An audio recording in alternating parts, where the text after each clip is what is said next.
अरिहन्ताणं नमो सिद्धाणं नमो यरियाणं नमो वज्रायाणं नमो लोये सव्वसागणम् एषु पञ्च नमोकारो सव्वपावपणासनो मङ्गलाणं च सव्वेसिं परमं हवै मङ्गलम् अर्हन्तो भगवन्त इन्द्रमहिता सिद्धाश्च सिद्धि स्थिता आचार्या जिनशासनोन्नतिकरा पूज्या उपाध्यायका श्रीसिद्धान्तसुपाठका मुनिवरा रत्नत्रयाराधका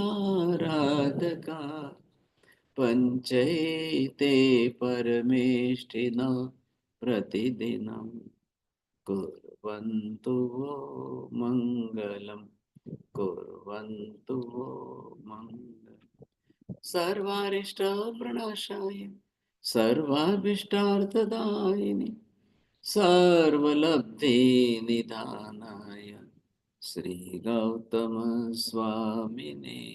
नमः श्री सुधर्मा स्वामिने नमः अज्ञानतिमिरान्धानां ज्ञानाञ्जनशलाकया नेत्रमुन्मीलितं येन तस्मै श्रीगुरवे नमः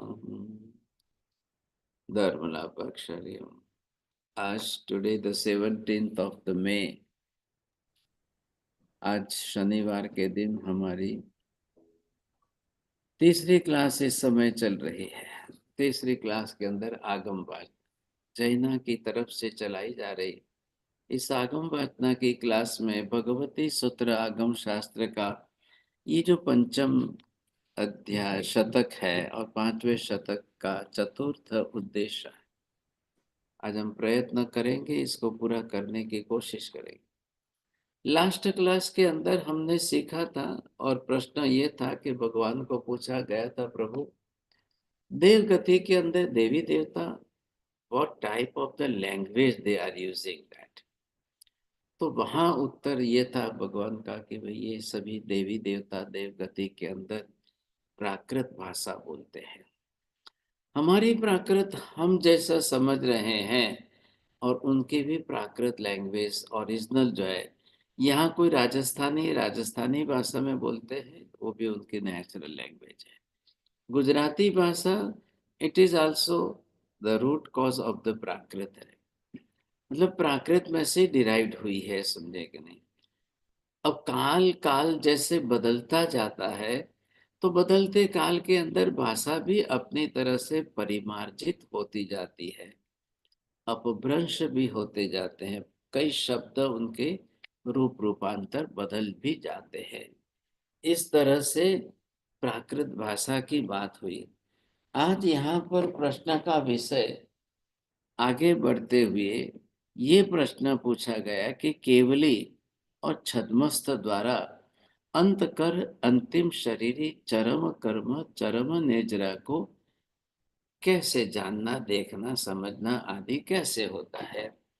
हम कोशिश करेंगे यहाँ पर समझने की। आप ये देखेंगे, अब यहाँ पर एक जीव जो है वो है छद्मस्त जीव है।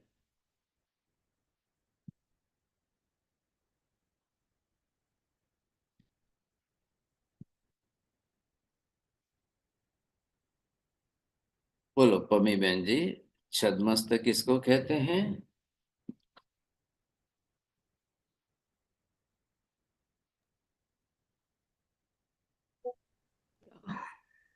दीक्षा के बाद जब तक केवल ज्ञान उत्पन्न नहीं होता तब तक का जीव छद्मस्त कहा जाता है। Very good, very good. बोलिए दर्शना बहन ji, can you make this sentence something more to add?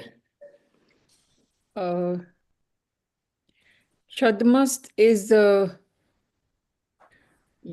prior to you become Kevali. Thank you. Don't read it here. I am asking only this side, this question, bas.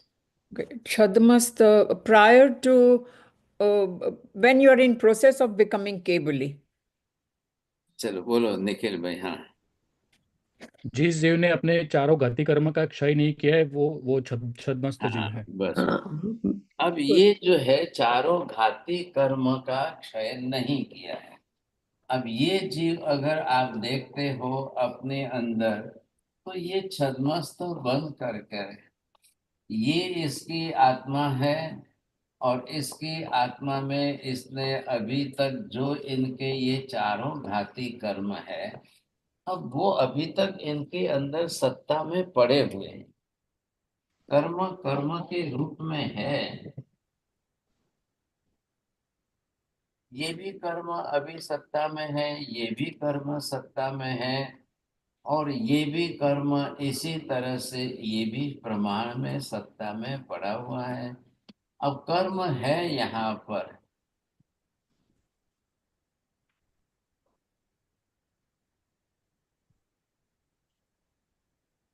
अब यहाँ पर आप इनको देखिए. ये जो है जिस तरह से यहाँ इनकी हम बात करते हैं, तो इनका विषय अलग हो गया.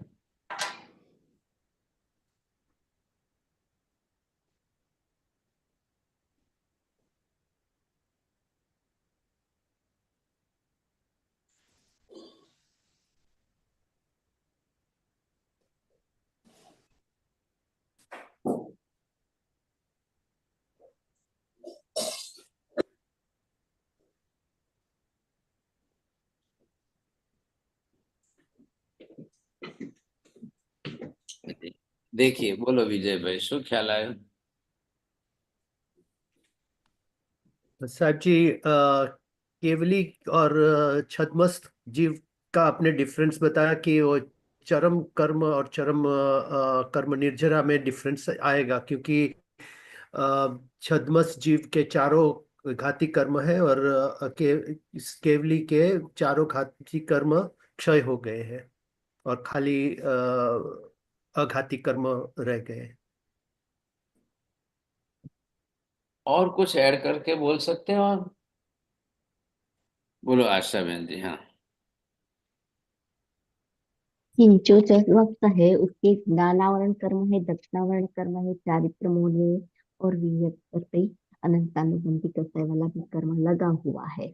लेकिन जब सर्वज्ञ केवली है उसके अनंत ज्ञान, अनंत दर्शन, अनंत चारित्र, अनंत वीर्य प्रकट हो चुका है। but Vijay bhai, to add only this last sentence what the Asha Bहन ji told that, ये जो आत्मा के गुण आपको प्रकट हो चुके हैं, अनंत ज्ञान दर्शन. अब what the question here they are arising that, can you say that ये सर्वज्ञ छद्मस्त को पहचान सकेंगे, जान सकेंगे, देख सकेंगे, या छद्मस्त जीव केवली को जान सकेंगे, पहचान सकेंगे, देख सकेंगे? अरे निखिल भाई, क्वेश्चन प्रश्न શું છે बोलो.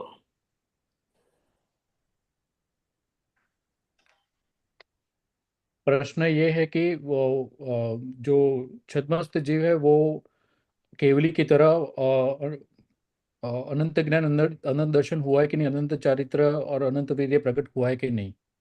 अब यहाँ पर बात क्या चल रही है?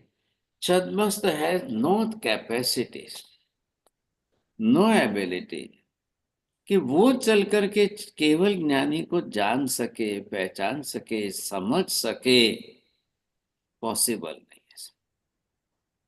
लेकिन केवली के लिए पूरी पॉसिबिलिटी है कि वो सभी छद्मस्तों को जान सकते हैं, देख सकते हैं, समझ सकते हैं, पहचान सकते हैं. ये कैसा है, ये कैसा है, इसके ज्ञानावरणीय कर्म की डिग्री अभी कितनी है, दर्शनावरणीय कर्म कितने परसेंटेज है, मोहनीय कर्म के अभी इसके परसेंटेज कम ज्यादा कितने हुए, क्या नहीं हुए, तीनों काल का देख सकते हैं, जान सकते. तो केवली का तो प्रश्न नहीं आ रहा है कि भाई ये तो सर्वज्ञ है, ये अपने आप में केवल ज्ञानी है. लेकिन सवाल ये है कि हमारे जैसे हम तो छद्मस्त है, हम कैसे पहचाने, ये बड़ी बात आ रही है. और हमारा पूरा आधार इनके ऊपर है, और हमारा तो अभी तक सब कर्म आवरणीय है, गुण तो इतने प्रकट ही नहीं हुए। हम कैसे जाने, कैसे पहचाने, क्या करें तो क्या करें? बहुत डिफिकल्ट लग रहा है हमारे लिए समय। तो ये जो परिस्थिति सामने आ रही है, लेकिन अब छद्मस्तक केवली के अधीन है। केवली छद्मस्तक के अधीन नहीं है। छद्मस्तक को ही केवल ज्ञानी के वचन मानना है, सुनना है, समझना है, और केवली कहे उसी हिसाब से इनको चलना है। लेकिन छद्मस्तक कहता है मैं तो उनको नहीं पहचान सकता, मैं उनको नहीं जान सकता, मैं उनको नहीं देख पा, मैं उनको नहीं। भाई कोशिश करो आप। तो आपको लिए सबसे बड़ा विषय क्या है? भाई छद्मस्तपना हमारा गया नहीं है, और छद्मस्तपना नहीं गया है तो ज्ञानावरणीय भी है, दर्शनावरणीय भी है, मोहनीय भी है, अंतराय भी है। બોલો નિખિલ ભાઈ, હવે ચારે કર્મો હોય તો તમને કેવલીની ઓળખ કરાવનાર કોણ, સમજાવનાર કોણ, મનાવનાર કોણ?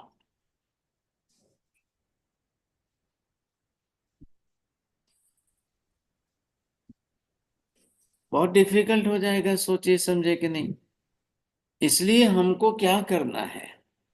अगर हमारे अंदर केवल ज्ञान छद्मस्त जीव के अंदर अगर यहाँ पर ये कर्म जोड़ करेगा, ये मिथ्या तो मोहनीय कर्म जोर करेगा, तो हम फटाक से कह देंगे भाई कोई होता ही नहीं है, कोई बनता ही नहीं है, केवली कोई हो ही नहीं सकता है। नहीं नहीं, पॉसिबल ही नहीं है। ये क्या बात कर दी, नहीं होता ही नहीं है। ख्याल आया आपको? छद्मस्त जीव के अंदर यदि मिथ्यात्व है तो, अब छद्मस्त दोनों ही है। मिथ्यात्वी जीव भी छद्मस्त होता है, सम्यक दृष्टि भी छद्मस्त होता है। दोनों ही है ना, कोई ना तो नहीं है, अभी ना तो नहीं कह सकते हम। लेकिन मिथ्यात्वी छद्मस्त और सम्यक दृष्टि छद्मस्त में 2 डिग्री का फर्क है। ये 2 डिग्री का थोड़ा फर्क, क्या फर्क है उसके अंदर? कि भी उसने थोड़े प्रतिशत में भी मिथ्यात्व मोहनीय कसाय मोहनीय को क्षय किया है, क्षयोपशम किया है, और उससे उसने जितना सम्यक दर्शन प्रकट किया है, उससे उसने अपना ज्ञान सम्यक किया, दर्शन सम्यक किया। अब वो केवली को मानेगा, केवली को जानेगा, केवली के वचन को जानेगा, केवली के स्वरूप को समझेगा। यही उसकी श्रद्धा का केंद्र है। बोलो निखिल भाई, बोलू પડશે, समझाय छे? जी साहब जी, आपने मिथ्यात्व छद्मस्त और केवल सम्यक्त्व छद्मस्त का डिफरेंस बताया, जिसमें सम्यक्त्व छद्मस्त का कुछ अंश तक मिथ्यात्व कम हुआ है और उसकी वजह से वो केवली का स्वरूप को जान सकेगा, पहचान सकेगा। तो अब वो जानना जरूरी है। जानोगे तो ज्ञान सम्यक, देखोगे तो दर्शन सम्यक, और मान लोगे तो सम्यक दर्शन। क्या मानना है विजय भाई, बोलो? केवली को मानना है और केवली के वचन को मानना है। 2 बात पर ध्यान रखिए। अगर केवली के आपने वचन। कहा कि भाई मैं केवली को मानूं और उनके वचन को न मानूं, फिर आधे मिथ्यात्व। फिर केवली को भी मानूं, उनके वचन को न मानूं, तो आधे मिथ्यात्व। केवली को मानूं लेकिन केवली के वचन को मैं मेरे हिसाब से मानूं, तो भी आधे मिथ्यात्व। अब समझना कोशिश करना। केवली को मानता हूं, केवली के नाम पर मैं भी बात करता हूं, केवली के वचन को मानता हूं, लेकिन आंशिक वचन को मानूं तो नहीं नहीं नहीं, आत्मा कई करतो નથી, आत्मा करे नहीं, आत्मा खातो નથી, आत्मा पीतो નથી, आत्मा ऊँघतो નથી, आत्मा। ये क्या कर दिया भाई साहब आपने? नाम तो ले रहे हो केवली का, और केवली का नाम लेकर के केवली के वचन को फिर आप वापिस विकृत क्यों कर रहे हो? भाई आत्मा कुछ करेगा नहीं तो कर्म बंधेगा किसको? फिर क्रिया करते हुए भी हम ना कह दें भाई केवली ने ये कहा है सिद्ध की आत्मा कर क्रिया नहीं करती है, कर्म बांधने की क्रिया नहीं करेगी। काया है तो कायिक क्रिया, सिद्ध की आत्मा नहीं करेगी। लेकिन जो सिद्ध नहीं है, संसारी है, काया सकाई है, वो तो करेगी कि नहीं? ये केवली का वचन भी सर्वांगीण सत्य के रूप में मानना बहुत मुश्किल हो जाता। वहां पर फिर क्या है, सांप्रदायिक मोह आ जाता है। वो सम्यक ध्यान में रखिए, एक मिथ्यात्व मुनि है, एक मिश्र मुनि है, एक संकित मुनि है। सम्यक मोह संकित मुनि वो और भी खतरनाक है। वो जानते हुए समझते हुए भी ट्विस्ट करके अपनी बात पर आग्रह करके, नहीं नहीं मैं तो ऐसा मानता हूं कि आत्मा क्रिया नहीं करती, आत्मा खाती नहीं है, आत्मा पीती नहीं है, आत्मा सोती नहीं है, आत्मा जागती नहीं है। ये सब क्या बात है, आप क्यों कहते हो ऐसा? ऐसे करके वो आत्मा तक पहुंच गया, मानने तैयार हो गया, लेकिन फिर भी आ गया। एक अपना देशनी जूनी कહેવત છે, ખ્યાલ હોય તો, આખો દરિયો તર્યો ને કાંઠે આવીને ડૂબી ગયો. ખ્યાલ હશે તમને વિજયભાઈ, આ બધા ફ્રેઝ છે, સમજાય. આખો દરિયો તરીને આવી ગયા ને કાંઠે આવીને ડૂબી ગયો. आप मिथ्यात्व को ग्रंथि भेद करके आत्म तत्व तक पहचानने समझने के लिए वहां तक पहुंच गए, फिर मिथ्यात्व की पकड़ आ गई कि नहीं नहीं नहीं नहीं नहीं, आत्मा खाली ज्ञाता दृष्टा ही है, आत्मा करता भोगता नहीं है। भाई साहब, ये क्या बात कर दी? तो फिर खुलासा करो वहां पर, आत्मा संसारी पर्याय में करता भोगता नहीं है। देह देहाश्रित जो क्रिया है, देह की करता या देह जन्य जो क्रिया है योग आदि की, वो नहीं करती है, ये बोलिए ना वहां पर। लेकिन वो सर जी बोलना नहीं प्लीज है। रिपीट, प्लीज कैन यू हाँ, रिपीट दैट लास्ट आत्मा आत्मा जो है, जब आपको ये बोलना है कि आत्मा क्रिया नहीं करती है, करता भोगता नहीं है, तो आपको क्या बोलना है, उसको क्लैरिफिकेशन दो। Because what type of or which nay you are using in your language, in your statement, that is more important. फिर वो मान्यता में जाकर जुड़ता है ना, तो आप ये बोलिए कि सिद्ध पर्याय में आत्मा काय योग जैसी क्रिया करता पड़ता नहीं है। काय योग की क्रिया में खाना पीना सोना उठना रोना चलना आदि सब होता था, अब वो क्रिया वहां नहीं है। ख्याल है कि नहीं? नहीं तो वहां पर भी आत्मा स्वगुण की उपयोग करता तो है ही। स्वगुण के आनंद का अनुभव करने वाली भी आत्मा सिद्ध पर्याय ही है, कोई ना थोड़ी कहेंगे हम। लेकिन इतनी बातों को ज्यादा स्पष्ट करना और समझना, ये इनके वश में नहीं आ रहा है। ये तकलीफ यहां पड़ रही है। ऐसी बहुत सी स्टेटमेंट्स, एक नहीं सैकड़ों स्टेटमेंट्स है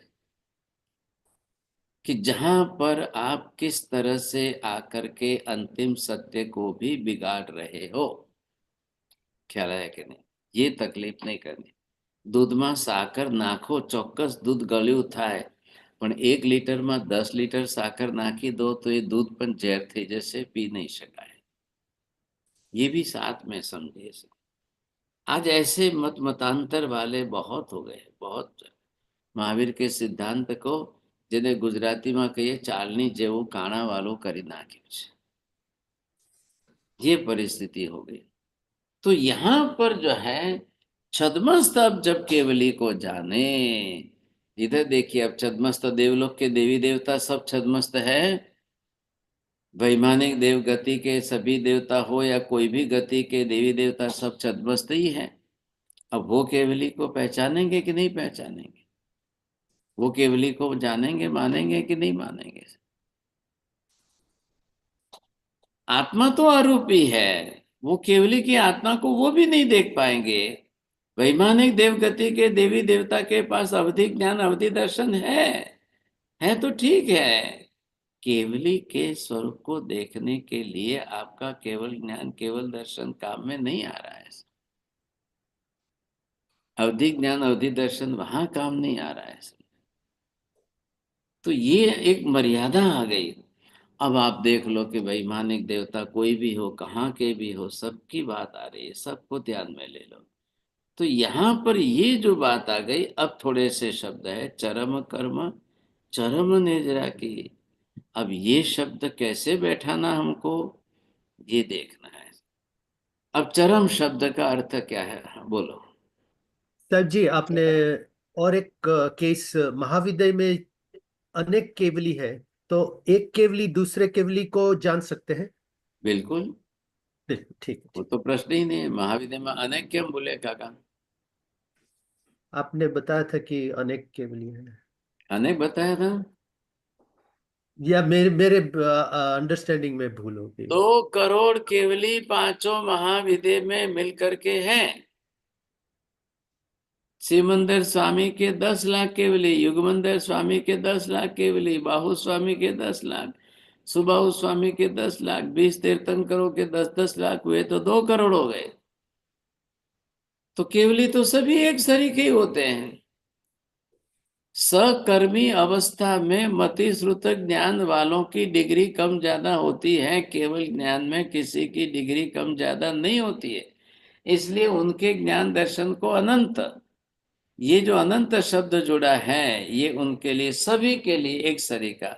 अब उसमें भेद नहीं करेंगे आप। सिमंदर स्वामी तीर्थंकर है तो, अन्य कोई दूसरे साधु है तो, अन्य कोई साध्वी जी केवल ज्ञानी है तो, शरीर का फर्क रहेगा, लेकिन आत्मा के ज्ञान दर्शन का कोई फर्क नहीं होता है। अरे बात समझ। अब साध्वी जी को भी 2 करोड़ के अंदर साध्वी जी कितने होंगे? 2 करोड़ में साधु महाराज कितने होंगे? 2 करोड़ में दूसरे अन्य गृहस्थ भी होंगे कि जिनको केवल ज्ञान केवल दर्शन हो गया होगा, तो भले ही होवे।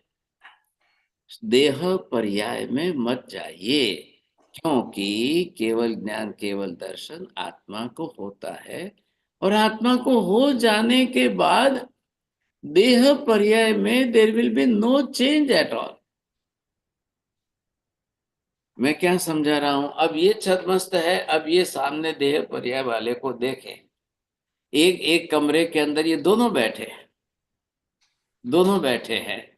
अब आप कैसे पहचानेंगे? आने वाला थर्ड पर्सन, कोई भी आप गेस्ट बन करके उस कमरे में आ गए और एक कमरे में यहाँ दोनों बैठे, छद्मस्त और केवली। अब वो how the can define that either he is Kevali or he is not Kevali, he is केवली छद्मस्त और he is not? It's not possible for X person, other person, third party to define them. क्यों नहीं भाई साहब? क्योंकि केवल ज्ञान केवल दर्शन हो जाने से there is no physical changes at all. Physical ચેન્જમાં શું આવે કાકા? કો હવે આંખ નાક કાન હાથ મોઢું હાથ પગ વગેરે જે છે, अब ये तो जन्म से गर्भ में नाम कर्म ने बनाया हुआ शरीर है, और केवल ज्ञान को शरीर से तो कोई संबंध ही नहीं है। केवल ज्ञान आत्मा का गुण है, जो आत्मा में प्रकट होता है उसको आपके शरीर से कोई संबंध नहीं है, शरीर से कोई लेना देना नहीं। इसलिए कोई आने वाला कोई पहचान नहीं पाएगा ये केवली है कि ये चंद। एक ही प्रश्न है, पहचान के लिए आपके पास एक ही तरीका है कि केवली जब बोले और उनके तत्व आप सब सुनो और समझो, और छद्मस्त जब बोले और उनके शब्द आप सुनो और समझो, तो छद्मस्त के वचन में अधूरापन रहेगा, केवली के वचन में पूर्णता आपको मिलेगी। सब Maharaj said, Kevali, can you see? Everything केवली can see us, we can't see the केवली। Okay. मतलब क्या है कि अभी आप जाके देखोगे तो फिजिकल बॉडी दिखेगी ना, आप समझ रहे हैं? अभी आप चले जाओ महाविद्यालय में, और महाविद्यालय में जाके सिमंदर स्वामी को देखो, तो ये you will see only the physical structure, physical body of the Simandhar Swami. अब सिमंदर स्वामी की बॉडी पर कहीं लिखा हुआ नहीं है कि भाई नेम प्लेट नहीं है कि हिज केवली, ऐसा कुछ नहीं है। क्या है? तो फिर हाउ टू डिफाइन देम? तो भाई जिनके जो है अतिशय आदि अलग हो जाएंगे ना, उनको आप डिफाइन कर सकोगे। बस तीर्थंकर चलेंगे तो उनके सब अतिशय प्रातिहार्य आदि, अन्य केवली है उनके अतिशय प्रातिहार्य नहीं है। भाई अतिशय प्रातिहार्य आदि का होना न होना वो तीर्थंकर नाम कर्म के आधार पर चल रहा है, वो एक्सेस पुण्य, एक्स्ट्रा पुण्य है केवल ज्ञान में। और सिमंदर स्वामी और उनके 10 लाख केवल ज्ञानी इस समय महाविद्य की पुष्कलावती विजय में पुंडरीगिणी नगरी में है, तो 10 लाख में 10 लाख साधु में है, साध्वी जी में है, किसी में है, सिमंदर स्वामी के साथ किसी का कोई रत्ती भर फर्क नहीं है। कुछ भी अंश मात्र भी फर्क नहीं। मध्यान्ह मंदावी महर्षि, हाँ प्रश्न ये है कि जैसे अपन बोल रहे कि फिजिकल बॉडी में कोई चेंज नहीं आएगा, तो एज इट इज रहेगा, बिल्कुल रहेगा। शरीर तो अपना काम करेगा।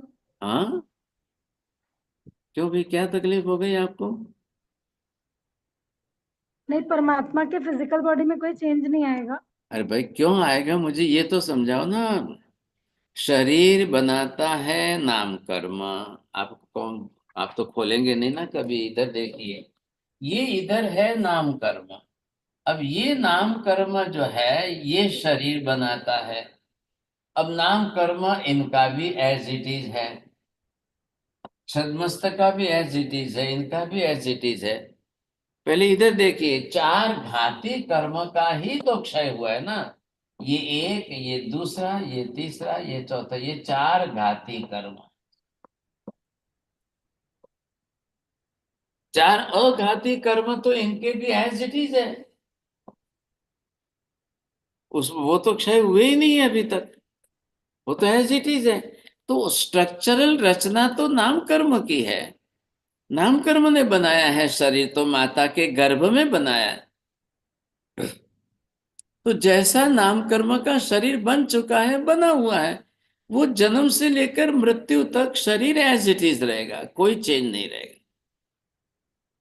कौन पूछने वाले? मैं आपको ये कहता हूं, अब एक साध्वी जी को केवल ज्ञान हो गया, तो क्या वो साध्वी जी स्त्री में से पुरुष बन जाएंगे? नहीं, वैसा नहीं है, मतलब जवानी से बुढ़ापा ये सब तो आएगा ना। आएगा, बिल्कुल आएगा, इसमें क्या है। उम्र तो चलेगी कि नहीं। आज सिमंदर स्वामी बूढ़े हो गए कि नहीं हो गए? हाँ नहीं, मतलब यही कंफ्यूजन हो रहा था, समझ अरे गई। भाई साहब, 84 लाख पूर्व में से उनके 83 लाख पूर्व बीत गए। 83.5 लाख पूर्व बीत गए, अब तो सिर्फ आधा लाख पूर्व ही बचा है। अब इस उम्र में आप उनको बुढ़े कहेंगे कि नहीं कहेंगे? वृद्धावस्था में है कि नहीं है? ना कैसे जी जी कहेंगे हम? कहेंगे। फिर जो जब वृद्धावस्था है तो शरीर शरीर का काम करेगा कि नहीं करेगा? अब उसमें भी विजय भाई जो है संप्रदाय निकल गए। अब शरीर है तो शरीर को तो आहार पानी चाहिए ही चाहिए। औदारिक शरीर है तो बिना पानी के, बिना आहार के सिमंदर स्वामी 1 लाख पूर्व तक जी सकेंगे क्या? कैसे पॉसिबल है ये? वैक्रिय शरीर नहीं है, औदारिक ही है। अब इसमें आप संप्रदायवाद बीच में लाओ, एक संप्रदाय कह देगा कि नहीं, केवली होने के बाद खाते ही नहीं है, पीते ही नहीं है, कुछ नहीं खाना है, कुछ नहीं पीना है। भाई क्यों नहीं खाना है, क्यों नहीं पीना है? और खा ले तो क्या हो जाएगा? अब केवल ज्ञान जो होता है वो भी, निखिल भाई, क्षायिक भावे થાય છે कि क्षायोपशमिक भावे થાય છે?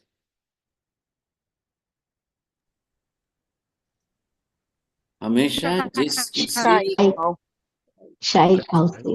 हाँ, हमेशा किसी को भी हो केवल ज्ञान, साध्वी को की हो कि साधु को कि तीर्थंकर को, जिस किसी को भी होगा क्षायिक भाव से ही होगा। बोलिए, आज चलिए जी, क्षायिक भाव, what is the meaning of that क्षायिक भाव? एक बार आने के बाद कभी जाएगा नहीं हाँ, वापस। Very good, very good. अब ये चारों घाती कर्मों का संपूर्ण क्षय होना, इसको कहते हैं क्षायिक भाव। अब जब 100%, 100% जब चारों घाती कर्मों का क्षय एक बार हो गया, दूसरी बार वापस वे कर्म बंधेंगे ही नहीं, नहीं बंधेंगे। बस ये है क्षायिक तो भाव। अब तो भगवान गुण 100% पूर्ण प्रकट हो भगवान के जो जाएंगे। क्या बोलना है आपको? कोमल जी, भगवान के जो आर यू ट्राइंग टू 1008 लक्षण हैं, अरे भाई, 1008 लक्षण भगवान इस के जो इधर 1008 बोलिए। लक्षण, इधर में जो ज्ञान, चारित्र गुण के कितने गुण है अंदर? अनंत गुण है। चारित्र क्या है? अनंत गुणों की एक सामूहिक संज्ञा, उसका नाम चारित्र है। आप 1008 क्यों लगाओ? 1,00,008 लगाओ, 1,00,00,008 लगाओ, लगाओ ना, क्या तकलीफ है? हमारे पास तो अनंत गुण है ना, अनंत ज्ञान, अनंत दर्शन, अनंत चारित्र, अनंत विधि। क्यों बोलते हो फिर? ये मैंने यहाँ अनंत लिखा है।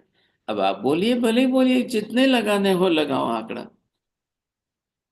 सवाल वो नहीं है। लेकिन जो जो केवली हो गए, अब उनके अतिशय प्रातिहार्य है, वो यहाँ के गुण ये है। देखो, ये तीर्थंकर नाम कर्म की प्रकृति, नाम कर्म के कर्म है, वो शुभ पुण्य की है, उसके कारण अतिशय प्रातिहार्य। अब इनके पास नहीं है, दूसरों के पास नहीं है। गणधर को भी केवल ज्ञान हो गया, दूसरे साधु साथी को भी केवल ज्ञान हो गया, लेकिन उनके पास ये एक्स्ट्रा तीर्थंकर नाम कर्म की पुण्य प्रकृति नहीं होने के कारण उनके लिए अतिशय प्रातिहार्य नहीं होगा। तो इनके लिए अब बात कहाँ रही है कि ये इनको पहचान पाएंगे कि नहीं पहचान पाएंगे? नहीं पहचान पाएंगे। तो इनको पहचानना, केवली को पहचानना, ये छद्मस्त का काम है। केवली को तो छद्मस्त पहचानना कोई बड़ी बात है ही नहीं, उनको तो दिखाई दे रहे हैं, उनको तो कोई प्रश्न ही नहीं आ रहा। हमारा छद्मस्त जीवों का पूरा आधार केवली पर है। केवली को मानना है, केवली के वचन को मानना है, केवली के द्वारा बताए गए एक एक तत्व की निष्ठा करनी है, एक एक पदार्थ का स्वरूप स्पष्ट करके मानना है। जानोगे तो सम्यक ज्ञान, देखोगे तो सम्यक दर्शन, मानोगे तो सम्यक चारित्र। बस यही आकर प्रश्न खड़ा हो जाता है। जैसे ही हमने ना कहा या हमने ना करने के लिए दूसरे कारण इधर उधर के अपनाए, समझ लो आपका मिथ्यात्व है। सीधी सी बात है सब। अब उसमें 100% या 10% या 2% या 5% परसेंटेज आपको करना है सब। सर जी, अतिशय प्रातःहारी का जरा डिटेल में बताएंगे, भाई क्योंकि आपने वो हाँ जी, अशोक वृक्ष है, सूर्य पुष्प वृष्टि है, दिव्य ध्वनि है, चामर है, सिंहासन है, वामंडल है, छत्रत है, ये सब उनके अतिशय में है, प्रातिहार्य में, जो कंपलसरी साथ में चलते हैं, साथ में रहते हैं। ये तो ये तीर्थंकर भी नाम कर्म के। इंडिकेशन है हाँ केवली जी, के। हाँ राइट। ये केवली के मत बोले, उससे ओनली फॉर तीर्थंकर। तीर्थंकर के बोलिए। अब तीर्थंकर के केवल ज्ञान और अन्य सामान्य व्यक्ति का केवल ज्ञान, there will be no change, कोई फर्क नहीं होता है। अब ये समझ के चलना है, आगे बढ़िए। तो यहाँ पर जो है, अब केवल ही इधर देखिए, अब इनका भी क्या हो गया, ये इनके चारों घाती कर्म तो पूरे हो गए, अब उनको प्रश्न नहीं है। अब बचे क्या है, इधर देखिए, ये 4 अघाती कर्म बचे हैं। अब सिर्फ इनकी बात चलती है, ख्याल है।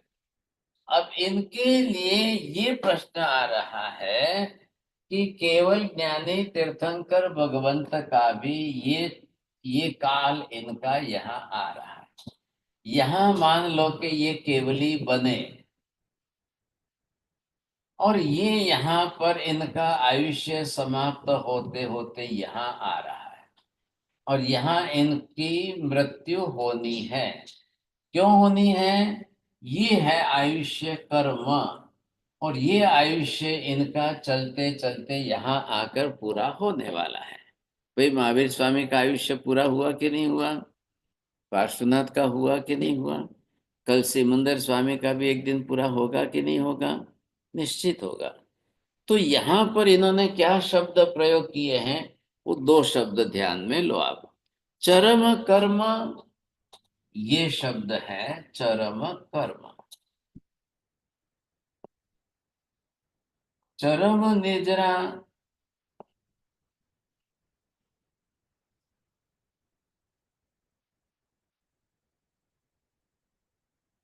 ये दोनों शब्द आपके ध्यान में आ गए? बोलो सांग।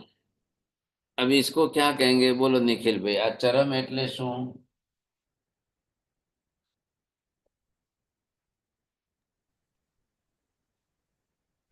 बोलिए। हाँ, चलिए जी। हाँ, चरम मतलब एंडिंग, लास्ट। और अंतिम चरम कर्म बोले तो अंतिम कर्म, चरम निर्जरा जो अंतिम समय की निर्जरा होती है। हाँ, क्या उसका क्या मीनिंग करना है, बोलिए प्रवीण जी, तो बोलना है चरम आपको? कर्म, हम्म। चरम कर्म जो अघाती कर्म है। अच्छा, जैसे जब सिद्ध बुद्ध होने वाले रहते हैं, तब आपने बताया था लास्ट क्लास में, नाम कर्म, गोत्र कर्म, आयुष कर्म एक साथ टूटते हैं, उसको बोलेंगे चर्म कर्म। और अभी चरम निर्जरा, अभी अभी इधर रुको रुको रुको। ये लास्ट जो है डेडलाइन है, इधर देखो, ये डेडलाइन है। अब यहां से जैसे ही ये डेडलाइन पूरी हो जाएगी, अब इधर जैसे आत्मा ये छूट गई, ये इसके साइड में मैंने दूसरी लाइन की। अब यहां से इनको जा करके सिद्ध बनना है, मोक्ष में जाना है। हो गई बात। तो यहाँ पर आते, तो इसके पहले वाली एक लाइन ये जो दिख रही है, अब इसका कितना गैप है, इधर देखो विजय भाई, only the hairline gap. आप हेयर लाइन गैप जो समझते हो वो कितना है, कि यहाँ तक चरम कर्म, लास्ट तक कर्म है, वहां तक आत्मा कर्म में चरम कर्म वाली। अब आज के बाद अनंत अनंत अनंत काल तक इस आत्मा को दोबारा वापस कर्म का स्पर्श, कर्म का बंध, कर्म का संबंध कुछ भी नहीं होगा। इसलिए चरम शब्द लगा है। मोक्ष मतलब क्या? कर्म बंध संबंध से सर्वथा मुक्त होना, इसका नाम है मोक्ष। बोलो दर्शना बहन जी, बोलो।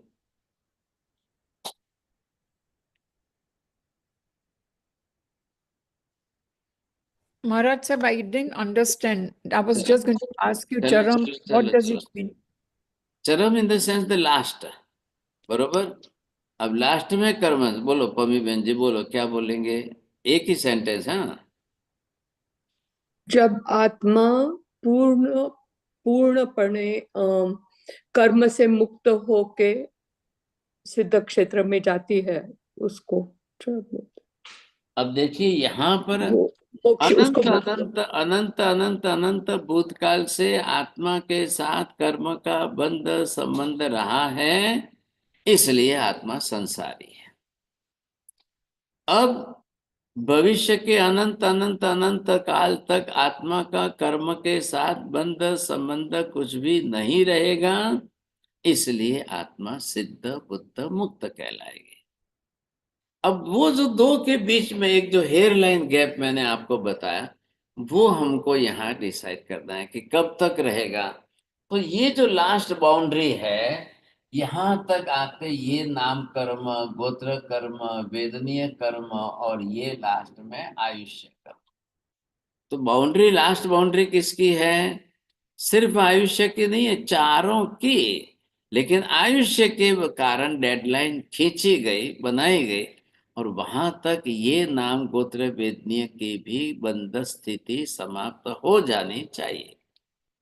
तो यहां तक आते आते ये आत्मा के साथ में अगर इतने भी थोड़े बहुत भी कार्मिक एटम्स बचे हैं, दैट इज कॉल्ड चरम कर्म। चले जी ध्यान दो, ये चरम कर्म है। अब यहां तक आते, इधर देखो, यहां तक आते आते आप निजरा करते आए हो। ये निजरा करते करते करते करते जितनी निजरा होती गई होती गई होती गई, समझे कि नहीं? अब लास्ट में कितना बचा है, कितना बचा है, कितना बचा है? वो जो जितना बचा है, समझे कि नहीं, वो चरम कर्म है। अब आपको जो है एक एक हेयर लाइन इधर से आप इधर जाओ, ये चारों अघाती कर्म समाप्त हो जाएंगे। ये कहाँ होना है काम? तो इसलिए आपको ये समझना है कि ये पूरी व्यवस्था आपकी जो होने वाली है, वो यहाँ पर आप यहाँ आए, ये है 13वां गुण स्थान। तो यहाँ पर तो आत्मा केवली के रूप में है, और ये जब 13वां गुणस्थान समाप्त हो गया, ये 14वां गुणस्थान है। लास्ट गुणस्थान ये 14वां है। अब इसकी टाइम लिमिट कितनी दी है आपको? हमारी भाषा में हम बोले तो 5 सेकेंड। महावीर स्वामी की लैंग्वेज बोलो तो 5 समय, ख्याल आया कि नहीं? अब ये देखो, मैं इधर ये जैसे ही आत्मा यहाँ पर, इनका टाइम पूरा हो गया और इधर आई, फर्स्ट समय, सेकंड समय, थर्ड समय, फोर्थ समय, फिफ्थ समय, और इसके बाद ये आत्मा चली जाएगी साथ। तो यहां तक जो है ये लास्ट, ये 1 2 3 4 5, तो यहां तक ये जो है, यहां तक कर्म का संबंध है, इसलिए लास्ट कर्म। તમે કહો છો ને વિજયભાઈ, આવ્યા અમારી મમ્મીને જુઓ છો તમે કે નહીં? નહીં નહીં, she is breathing. Yes, શ્વાસ આવે છે જાય છે, શ્વાસ આવે છે જાય છે। अगर आप वहां पर उस टाइम पर एकदम कॉन्सेंट्रेट हो करके देख रहे हो, बैठे हो देख रहे हो, तो भी श्वास तो नहीं दिखाई देगी, लेकिन श्वास के आने जाने से पेट फूलना, गले में थोड़ी हलचल हो, छाती में थोड़ी हलचल, वो आपको दिखाई देगी। आप घड़ी देखोगे, आप घड़ी देख करके बताओगे 10:30 पर 25वीं सेकंड तक श्वास चल रही थी, 26वीं सेकंड पर श्वास नहीं चली। Then you have to take the decision, now she is no more. या अब आपको कहना पड़ेगा कि भैया इन्होंने, आत्मा ने शरीर छोड़ दिया है। सर, वो पिन पॉइंट शब्द है यहाँ पर, इसलिए ये शब्द यह है यहाँ पर कि ये चरम कर्म है यहाँ पर। अब जब ये आपका लास्ट में संबंध, तो चरम कर्म यहां तक दिया, वहां तक आप संसारी हो, अभी सिद्ध नहीं बने, आप संसारी हो। अब चरम निजरा, अंतिम लास्ट में कर्म आत्मा प्रदेशों से बिखर के गिरेगा, वो भी यहां पर आएंगे। तो ये जो आपने देखा कि चरम निजरा जो है, ये कहां पर है? ये भी यहां पर। निर्जरा, आत्मा प्रदेशों पर से लास्ट एकदम लास्ट कार्मिक एटम्स, वो भी निकल करके अलग हो जाएगा। आ गई बात ख्याल में आपको? लास्ट पॉइंट अब बचा है कि वो एक सिंगल एटम भी रहना नहीं चाहिए, और जैसे ही सिंगल एटम वो निकल गया, निद्रा हो गई, तो फिर शरीर छूट जाएगा। फिर शरीर छोड़ते ही आत्मा बिल्कुल एकदम, बंदूक से गोली कैसे निकलती है वैसे देह छोड़कर आत्मा निकल जाएगी। तो यहां तक जो है ये शैलेशीकरण। अब शैलेशीकरण हो, वो करने की क्रियाएं हैं, शैलेशीकरण करना है, जो करना है वो करने की क्रिया है। लेकिन चरम कर्म शब्द यहाँ प्रयोग किया गया है, और चरम निजरा शब्द का प्रयोग किया गया है, लास्ट लास्ट बस। तो वो भी उसका समय तो है ना। वहां तक आत्मा संसारी थी, अब आत्मा जाकर के यहाँ सिद्ध बन गई है। सिद्ध बन गई है तो वहां सादि अनंत, इधर क्या था? अनादि शांत। दो शब्द निखिल भाई बोलो, बे केवी ते बेसाडशो? अनादि शांत मीन्स अनादि काल से जो आत्मा परिभ्रमण पर करी थी वो अब उसका लास्ट स्टेट है। और इधर उधर मत बोलो, आप प्रॉपर वर्डिंग आना चाहिए, समझे? वो शब्द आने चाहिए। अनादि शांत और सादि अनंत। बोलो विजय भी बोलवाना छो, प्रवीण जी बोलना है आपको, बोलिए। हाँ चलिए। अनादि शांत ये कर्म की प्रकृति है, या तो संसार में परिक्रमण कर रहे हैं, वो अभी एक दिन शांत हो जाएगी। और शादी अनंत ये मोक्ष। अनादि शांत, सुनो सुनो, अनादि शांत कर्म, निखिल भाई, निगोद से लेकर के कर्म का संबंध जो आत्मा के साथ रहा है वो है अनादि। ट्रेडिशन, एक जनरेशन में कर्म तो कंटिन्यू चला ही आ रहा है ना। अनंत अनंत अनंत अनंत अनंत काल बीत गया, आज दिन तक एक बार भी आत्मा सर्वथा कर्म रहित नहीं हुई, एक बार भी नहीं हुई। मृत्यु तो अनंत बार हुई है। मृत्यु हो जाने मात्र से आत्मा कभी कर्म रहित होती ही नहीं है।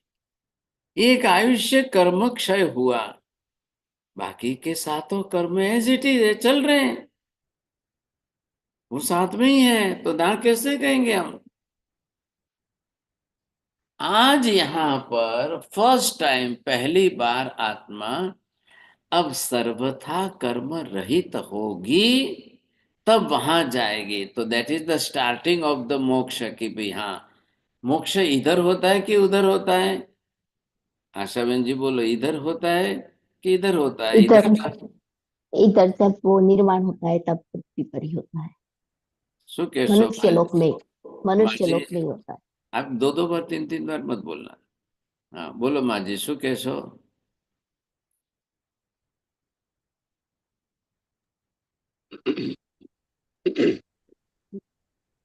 મોક્ષ અહીંયા નીચે થાય છે એટલે સિદ્ધ ગતિ ત્યાં ઉપર નહીં નીચે अब થાય मोक्ष जो है किसको कहेंगे साहब? शरीर का छूटना मोक्ष है कि कर्म रहित होना मोक्ष है? કર્મ રહે हाँ, अम्मा जी बंद कर दो। तो शरीर छूटना, शरीर तो अनंत बार छूटा था पहले भी, लेकिन कर्म रहित नहीं हुए थे। कर्म कौन है, क्या है? पर द्रव्य, पर पुद्गल द्रव्य है। अब पर पुद्गल द्रव्य कर्म जब छूट जाएगा, तो आत्मा का पुद्गल के साथ का संपूर्ण सर्वथा सब प्रकार के संबंध छूट जाएंगे। एक भी पुद्गल द्रव्य का, किसी परमाणु का भी कोई बंध संबंध नहीं रहे, इसी का नाम मोक्ष है। અહીંયા જો નિખિલભાઈ, અહીંયાથી આત્મા જ્યારે શરીર છોડે ત્યારે અને કર્મ છૂટે ત્યારે અને પૂતગલ રહિત થાય ત્યારે મોક્ષ છે. અહીંયા મોક્ષ અહીંયા થઈ ગયો, ત્યાં ફક્ત સ્થિર થવાનું છે. सिद्ध शिला पर जाकर उसे सिर्फ स्थिर होना है, वो मोक्ष का स्थान है। यह मोक्ष की क्रिया है। मोक्ष प्राप्त करने की जो प्रोसेस है, वो प्रोसेस यहाँ चलानी है आप। अब यहां से वहां जाने के बाद कुछ नहीं करना है, बस करना मतलब क्या आ गया, क्रिया मतलब क्या आ गया? पुद्गल का संबंध छोड़ना, कर्म का संबंध छोड़ना, शरीर का संबंध छोड़ना। ये मोक्ष शब्द का अर्थ है छोड़ना, छूटना। तो वो पहले यहां हो जाए तब आप वहां जाओगे, नहीं तो नहीं जाओगे, नहीं तो जा ही नहीं सकोगे, नहीं तो फिर दोबारा जन्म लोगे। ये जो चरम शब्द का, अब ये चरम शब्द का ख्याल केवली को आएगा कि छद्मस्त को आएगा? तो भाई छद्मस्त के लिए कभी चरम शब्द आएगा ही नहीं, यूज ही नहीं होगा, क्योंकि छद्मस्त के लिए कुछ भी चरम नहीं है। जन्म मरण भी चरम नहीं है, छोड़ना भी चरम नहीं है, पुद्गल रहित होना भी नहीं है, शरीर रहित होना भी नहीं है, कर्म रहित होना भी नहीं है। उसके सब कर्म है, वो जाके दोबारा जन्म लेगा। हाँ, केवली के लिए सब चरम हो गया। तो यहां क्या था? अनादि शांत। निगोद से लेकर, अनादि शब्द का अर्थ ये कि आदि नहीं है, कर्म परंपरा, कर्म की जो सतत परंपरा चली वो निगोद से यहां तक आई। आज शांत, अब इसका अंत हो रहा है। अब ये अंत हो जाए, अब यहां से आत्मा मोक्ष में गई तो वहां शादी, शादी मतलब शुरुआत। भाई महावीर स्वामी कब मोक्ष में गए? कार्तिकीय अमावस्या की रात्रि में 2 बजे गए। तो वहां की शुरुआत का टाइम ये रहेगा। और कहां तक रहेंगे वहां सिद्धशिला पर? यहाँ कितने काल तक? बोले अनंत काल तक रहेंगे। तो संसार अनादि शांत, मोक्ष सादि अनंत। लेकिन अनादि अनंत की स्थिति वाले भी कोई कोई है। बोलो पमी बहन जी, किसको जानेंगे, किसको पहचानेंगे आप? देवयानी बहन जी बोलना है आपको, बोलिए।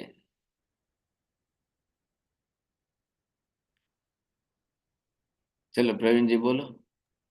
अभावी जीव साहब। हाँ वेरी गुड, बहुत मैंने अच्छा। बोला अभावी जीव। हाँ राइट राइट, वेरी गुड। देखो सर, अभवी जीव का अनादि अनंत है, तो जो भी अनादि अनंत स्थिति वाले होंगे उनका मोक्ष होगा ही नहीं। वो संसार में ही रहेंगे, वो कर्म साथ ही रहेंगे, पुद्गल के संबंध में ही रहेंगे, वो नहीं छूट सकते।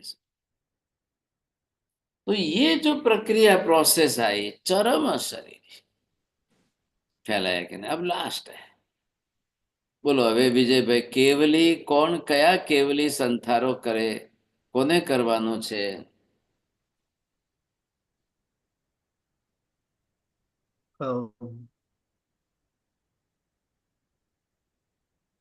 साहब जी नहीं बिछा केवल नहीं। ज्ञान ही है ना, ख्याल है कि नहीं? या तो केवल ज्ञान पहले से उन्होंने संतारा ले लिया हो, तो फिर वो उसी में जाएंगे, फिर नहीं खोले, बोलेंगे नहीं, खोलेंगे नहीं।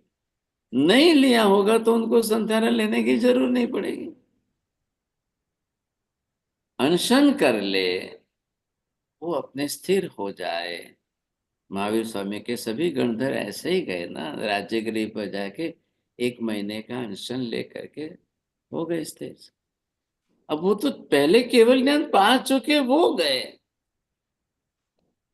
गौतम स्वामी केवल ज्ञान पाने के बाद जाकर के वहां राजगृह पर अनशन ले।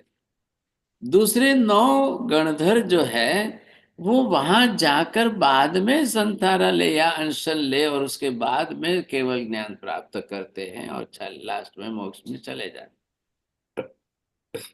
ये फर्क है। आ रही तो है बात समझ में? जी साहब जी, तो इसका मतलब ये हुआ कि जो छद्मस से सीधे अनशन करके केवल ज्ञान पा करके सिद्ध हुए हैं, उसका चरम कर्म और चरम निर्जरा घाती और अघाती दोनों एक साथ हुए हैं, ऐसे नहीं बोल नहीं सकते नहीं, हैं? नहीं नहीं नहीं, गैप तो रहेगा ना उसमें, ऐसी कोई बात थोड़ी है। ये मैं आपको क्या बता रहा हूं, इधर देखिए। अब जिन्होंने, आप ये देखिए, 5 करोड़ आत्मा ये यहां से स्टार्ट कर रहे हैं, और ये तिथि कौन सी है? फागण, फागण शुद्ध पूनम। और यहां से आते आते अब ये आएगी चैत्री पूर्णिमा।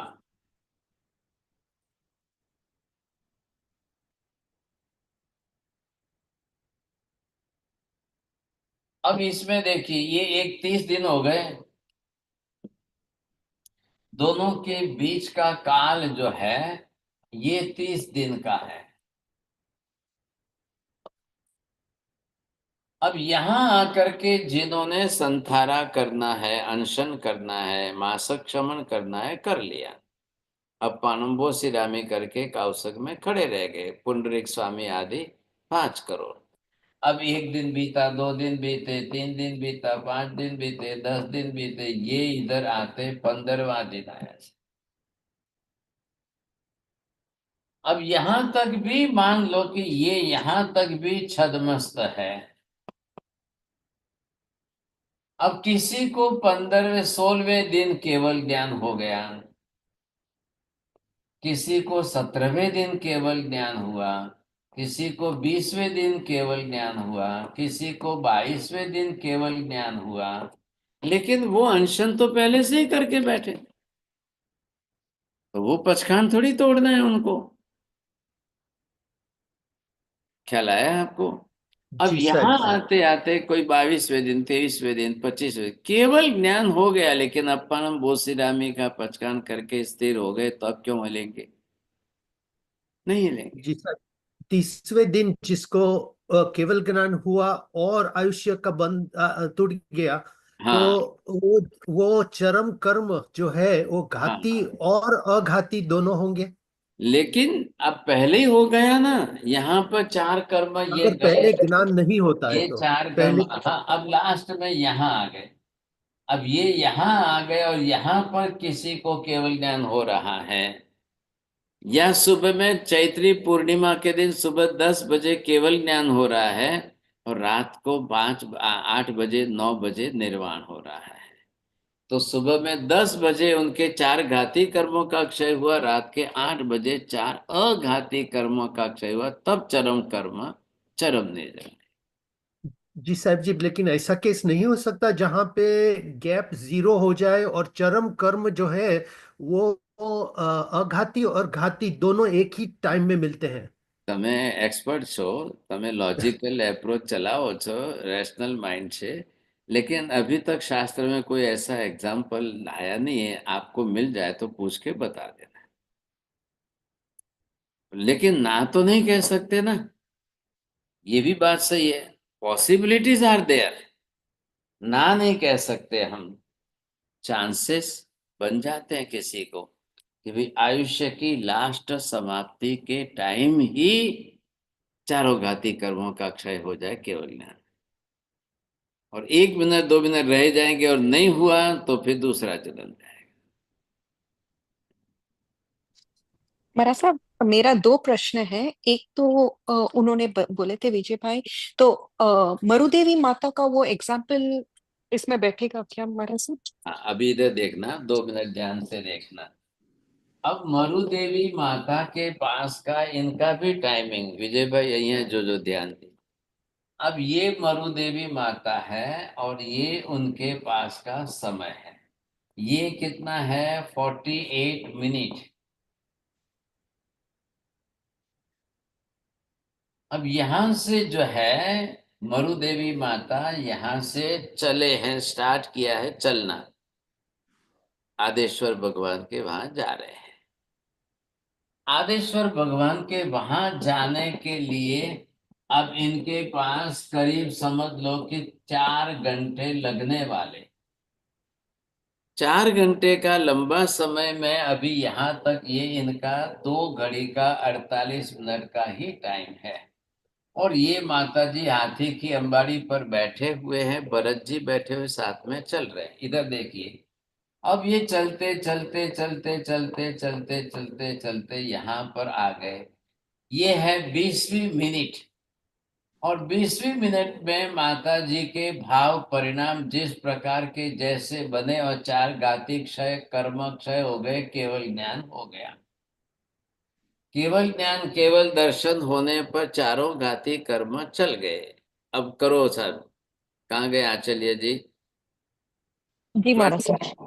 20, हाँ 20 मिनट्स माइनस आउट ऑफ 48, तो 28 28 मिनट का गैप उनके पास है। आयुष्य इतना है और 4 अघाती कर्म है। अब मरुदेवा माता अभी जो है ऐसे कॉमन लेडी की तरह से है, लेडीज की साड़ी उन्होंने पहनी हुई है। अब 28 मिनट का उनके पास टाइम है। बोलिए विजय भाई, घर जाएंगे, ड्रेस बदलेंगे, साड़ी बदलेंगे, वर्षीदान देंगे, दीक्षा लेने जाएंगे, ओघम उपत्ति लाएंगे, प्रदक्षिणा करेंगे, क्रिया करेंगे। What is possible in this 28 minute? अच्छा, दूसरी बार इधर देखो। अब केवल ज्ञान होते उनको सब दिख गया, पता चल गया मेरा कितना आयुष्य बाकी है। बोलो विजय भाई। तो जी पण साहब जी, जीरो, आयुष्य तो पण केवल जीरो ज्ञान से पता चल गया, पता चल गया। पण 0 डिग्री ऊपर तो नहीं आया ने। जीरो ना, 0 पर तो नहीं। यहाँ पर अभी 28 मिनट यहाँ की जो बाकी है, अब इस बीच में it is not possible to change the dress. कुछ भी नहीं करना है, घर जाना नहीं है, कुछ नहीं करना है, केवल ज्ञान हुआ और आयुष्य का पता चल गया, सब ख्याल में आ गया। तो उन्होंने वहीं पर बैठे बैठे अपरम बोसिरा भी कर लिया। जो भी कुछ करना है सब करना है, अब तो केवली हो गए ना। आहार का त्याग, पानी का त्याग, देह का त्याग, सब कुछ करना है। और करे में बनते सामयम सब्रम सावज्जम जोगम पचखामी। ये दीक्षा हो गई कि नहीं? कर्मी बनते से ही दीक्षा होती है ना। आपके लिए बाहर के व्यवहार हैं, भाई वो जाना, केश लुंचन होगा, लोच कराना है, वो कराना है, ड्रेस बदलना है, साधु का ड्रेस आना चाहिए। कुछ भी नहीं हुआ, कोई चांस ही नहीं है, कोई टाइम नहीं है। अब वो हो गए केवली। अब उनके बचे हैं 4 अघाती कर्म। ये अब 4 अघाती कर्म में नाम गोत्र वेदनीय चल रहे हैं, और ये डेडलाइन हो गई आयुष्य की। ये डेडलाइन है, आयुष्य यहाँ पूरा होना निश्चित ही है। अब आयुष्य एक्सपेंशन नहीं होगा तो बाकी के 3 कर्मों का क्या? अगर वो कर्म आपके पास एक्स्ट्रा है तो बिफोर टू फिनिश द आयुष्य you must finish all other 3 karmas. वो चरम कर्म यहाँ आ गया, चरम निर्जरा यहाँ आ गई। अब आप कर लो, और जैसे ये आयुष्य पूरा हो जाएगा सीधे आत्मा मोक्ष में चली जाए। अब ये भी एक ही एग्जाम्पल मिल रहा है आज दिन तक शास्त्रों में, मरुदेवा के सिवाय दूसरा कोई नहीं। लोग क्या कहते हैं, ये आचार्य जी कहेंगे भी हमको दीक्षा लेने की जरूरत नहीं है, हम तो मरुदेवा माता की तरह से लाल साड़ी पहन के मोक्ष में चले जाएंगे। जो પેલા માજી પણ તૈયાર થઈ ગયા છે। अच्छा है ना माजी, दीक्षा लेवी ना पड़े। अब ये अगर उनकी दीक्षा के प्रति की नेगेटिव मेंटालिटी होगी तो कैसे होगा? तो नहीं होगा फिर। So this is the very rare. और वेरी रेयर के मतलब खाली आज दिन तक पूरे सभी शास्त्रों में, सब आगम में मरुदेवा के साथ सिवाय ऐसा सेकंड एग्जाम्पल एक भी नहीं। બોલો પમીબેન जी, તમારે કેવી રીતે સાડીમાં જવું છે કે લાલ સાડીમાં જવું છે, કેવી રીતે જવું છે? But I have a question, Mara sir.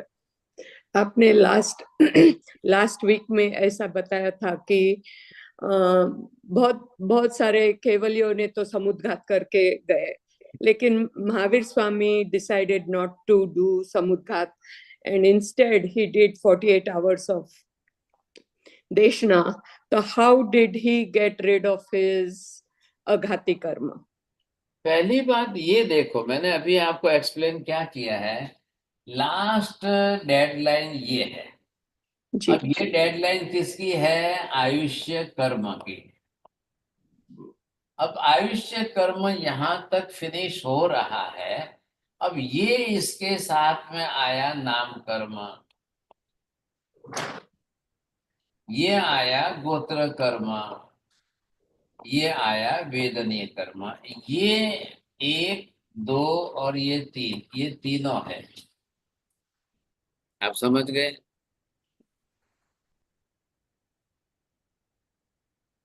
अब ये तीनों कर्म हैं। अब किसके लिए समुद्घात कंपलसरी होगा?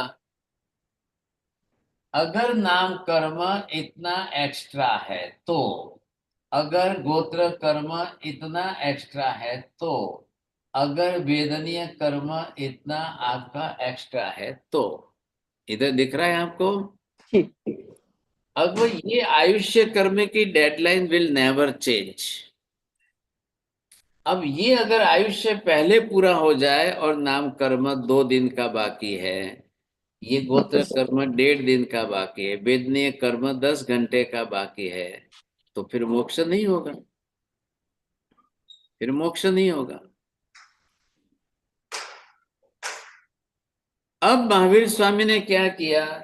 वो भी समुद्घात करते तो पॉसिबल था, उनके लिए कर सकते थे।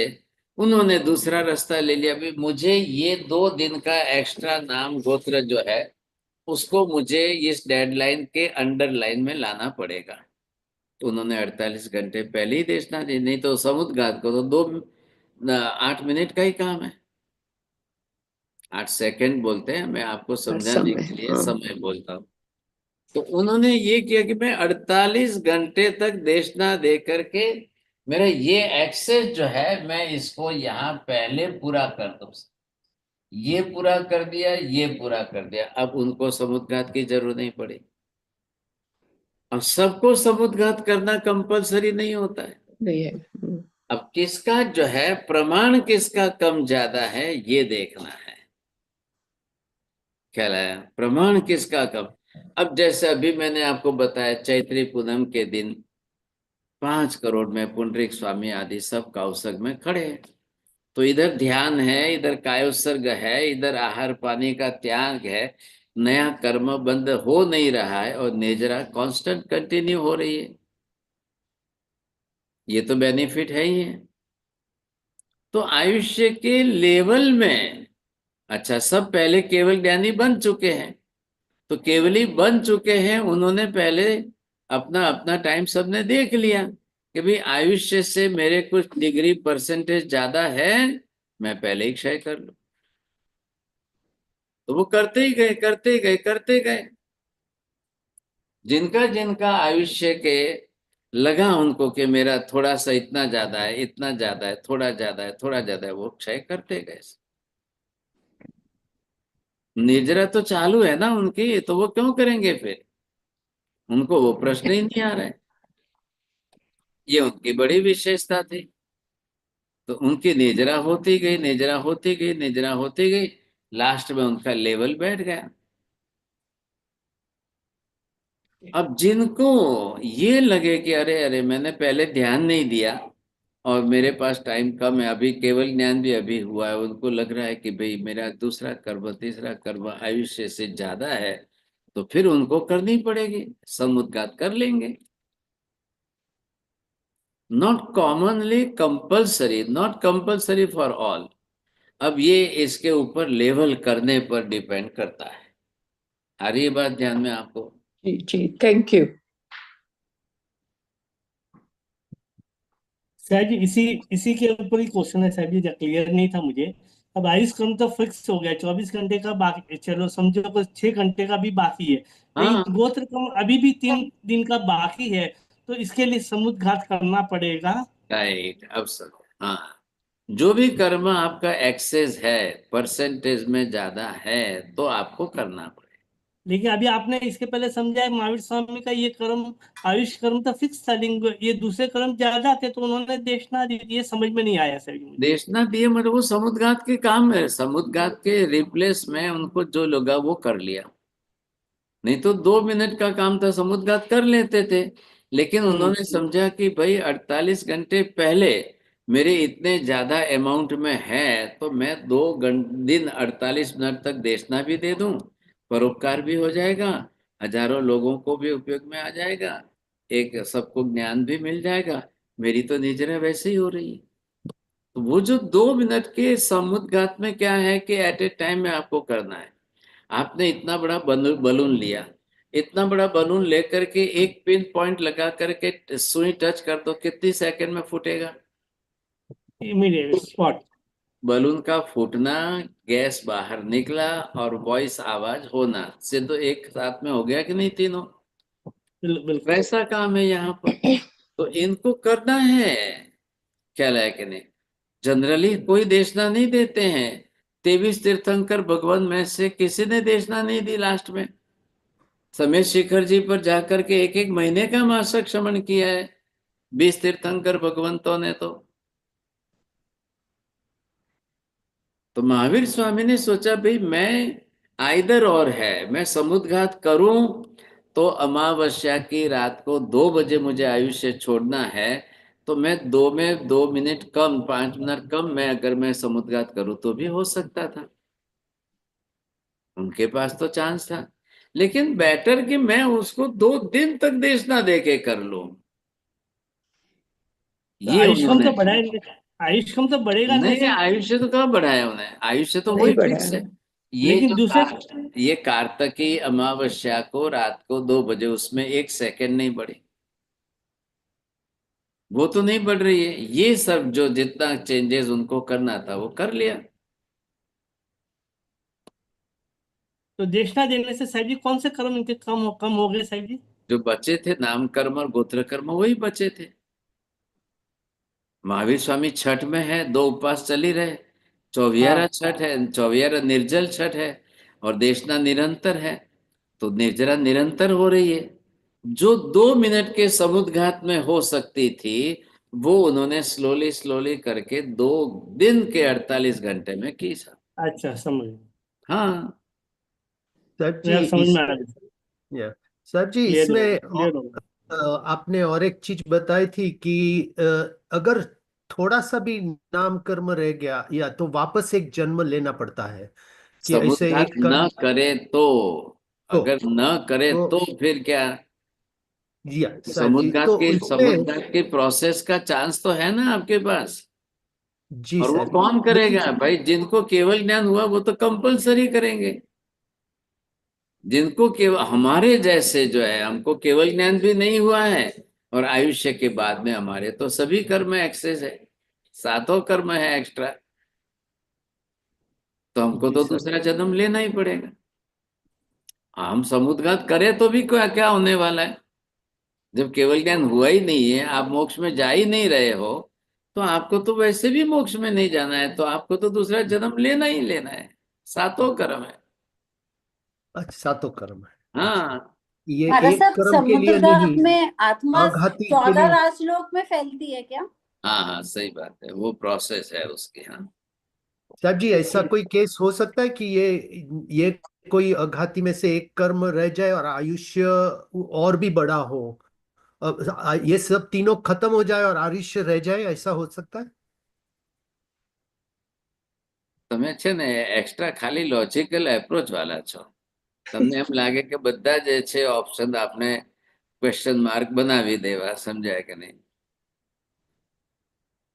मिथ्या जब विधि। आयुष्य कर्म जब समाप्त हो, आपने उल्टा सोचा है। ये तीन जी कर्म पहले समाप्त हो और आयुष्य रहे। आप ये कह रहे हो पहले आयुष्य, ये तीनों कर्म समाप्त हो जाए और इसके बीच में गैप आ जाए। ये देखो, ये मैं आपको कर दूं। अब ये आपने क्या सोचा है कि इधर ये आयुष्य समाप्त तो होने वाला है और ये जो है 2-3 दिन पहले तीनों कर्म समाप्त हो गए, तो शरीर तो गया कि नहीं? नाम कर्म तो शरीर बना रहा है। तो जी साहब जी। आयुष्य तो शरीर के साथ चल रहा है ना, श्वासोश्वास के साथ। जी साहब जी। तो शरीर नहीं रहेगा, उसी का नाम तो मृत्यु है। जी साहब जी। तो आयुष्य क्या कर रहा है? आयुष्य शरीर नहीं बना रहा है। आयुष्य तो आपकी खाली श्वासोश्वास की क्रिया चला रहा है। तो शरीर नहीं रहेगा तो आयुष्य कैसे चलेगा? जी जी साहब जी। हाँ, आयुष्य चलाना है, शरीर चलाना है, तो फिर आपको क्या करना है? Darshana, you can ask the question. So, Maharaj Sahib, due to Nam Karma, there is no physical body. So, it's only Atma. Right right. Thank you. नमो हरियंताणम, नमो सिद्धाणम, नमो हरियाणम, नमो वच्छायाणम, नमो लोहे सब्ब सापुणम, एषु पंच नमुकारो सब्ब पापपणासनम, मंगलाणं च सव्येसिं परमं हवै मंगलम्। मंगलम भगवान वीरो, मंगलम गौतम प्रभु, मंगलम स्थूलिभद्राद्य, जैन धर्मोस्तु मंगलम।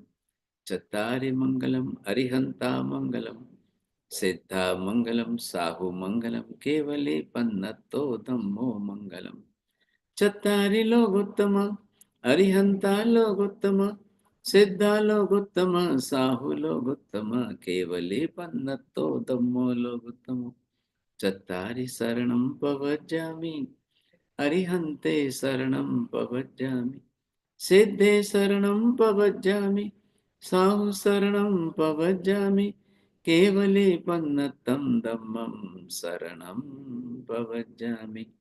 सर्वमङ्गलमाङ्गल्यं सर्वकल्याणकारणं, प्रधानं सर्वधर्माणां, जैनम जयति शासनम। धर्मलाभ बहुत बहुत आशीर्वाद।